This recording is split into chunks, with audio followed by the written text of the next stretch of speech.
Now Bonney has realized that Luffy has Nika's powers.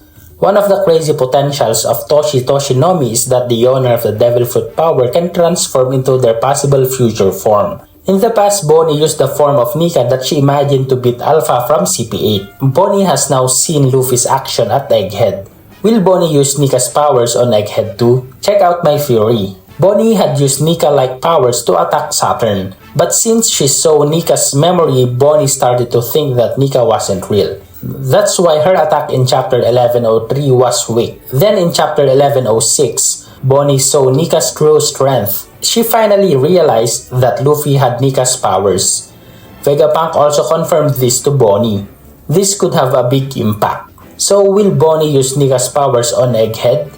I think the answer is yes. Even Bonney's potential strength could be even crazier. Most importantly, Bonney thought that Nika wasn't real, so her powers weakened, but now she saw for herself that Luffy was Nika, and Nika was real. This could reopen Nika Bonney's power which had weakened. Then consider this, when Bonney first exerts Nika's powers, she only knows Nika through stories. Now she saw for herself what Nika could do through Luffy. When Bonney uses Nika's form again, it's possible that the variety of attacks will increase. Gear 5 is very strong, but the duration of use seems limited. When Luffy only fights Kaido, this might not be a problem. Especially if there was a moment when Kaido gave Luffy the opportunity to use Gear 5 form again, after the form suddenly stopped. But since he is now dealing with Saturn, Kizaru, and Buster Call, it is not impossible that Luffy will be tired again. A second Nika would be a great help. There are indications that Bonney can't use Distortion feature, the Toshi Toshinomi technique transform into future form, for too long. She uses her Buccaneer or Nika form usually for just one attack.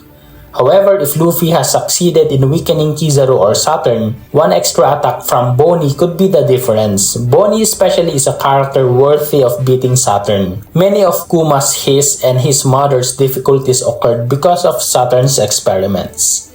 So here's the conclusion. So will Bonney use Nika's powers? Maybe yes, and because she has seen Nika's strength firsthand from Luffy. Not just imagining Nika's actions from Kuma's story. Bonney's strength could become even crazier. The existence of a second Nika itself could be needed to help Luffy. Because who knows whether Gear 5 can survive for long in the chaotic situation in Egghead. So that's my theory about whether Bonney will use Nika's powers in Egghead too. So what do you think? Tell us in the comments column.